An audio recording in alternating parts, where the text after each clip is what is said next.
Hello everyone. Today I'm going to be talking about reflecting on intercultural contact. So let's get started. Returning home. So when you adjust to a new place, the adaptation process might lead your perception to be forever changed by the intercultural contact that you experienced. Because when you return back home, everything might feel odd and not feel like what you once called a home because of the big impact that your time away had on you. And there might be an odd sense of being stuck in between feeling and not feeling home there either, because coming home as the same person that left is, pretty much impossible. So here, this is a comment that I left in the site about, returning home.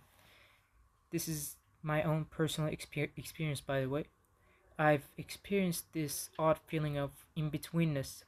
When I was away from my hometown, I always thought that I didn't quite belong to where I was staying, but that this feeling of homesickness would go away when I returned back to my hometown.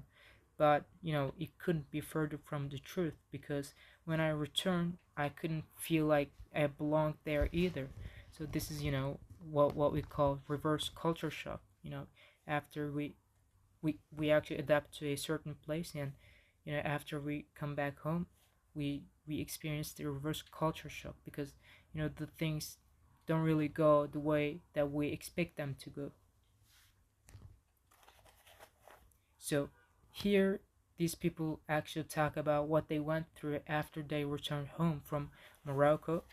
These people actually experienced the term reverse culture shock, and let's read it out loud.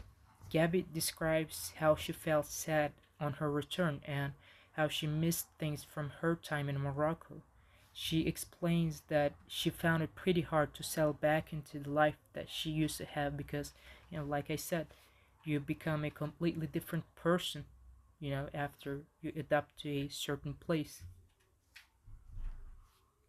Jessica's case, she found that her initial excitement to be back quickly altered to a sense of frustration that so little had changed, because she finds out that people just go about their lives normally as if nothing happened. So she explains that this led to a feeling of disappointment and a wish to return, because everybody is just doing the same thing over and over again. And her experience highlights how she felt a sense of in-betweenness. This was actually Jessica's case, yes. Yusra's case. So her initial experience of return was different to the others, since she was immediately very busy. Once that was over, she began to long for Morocco. She describes the physical pleasure of walking to get breakfast. She contrasts it with a more sedentary life in the UK and explains that she misses life there even now. Kikokushijo children. I'm sorry, I probably pronounced it wrong way. However, Yasuko explored a group of people in Japan who are labeled as Kikokushijo. Yasuko defines them as children who are born in Japan but move to other countries for their parents' work and return after a couple years abroad. Yasuko found that they struggle to readapt to Japanese life, which is supposed to be their normal life. Perceptions and assumptions, judgments. So whenever we interact with another person, we make a series of unconscious and subconscious observations about them. But most of them are subconscious things. These are based on non-verbal and these are based on verbal and non-verbal cues. These might be what they wear, how they appear to us, and where they're from, and obviously how they speak. Bracketing.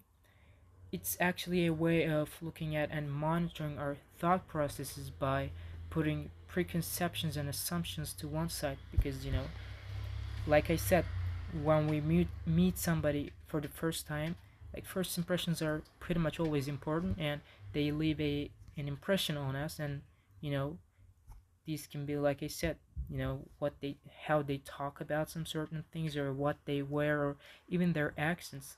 But we shouldn't really have those preconceptions about those people, because it might be a little bit discriminatory.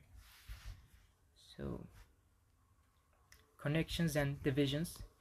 Homophily is a term from ancient Greek that refers to the tendency of people to group together over a common bond.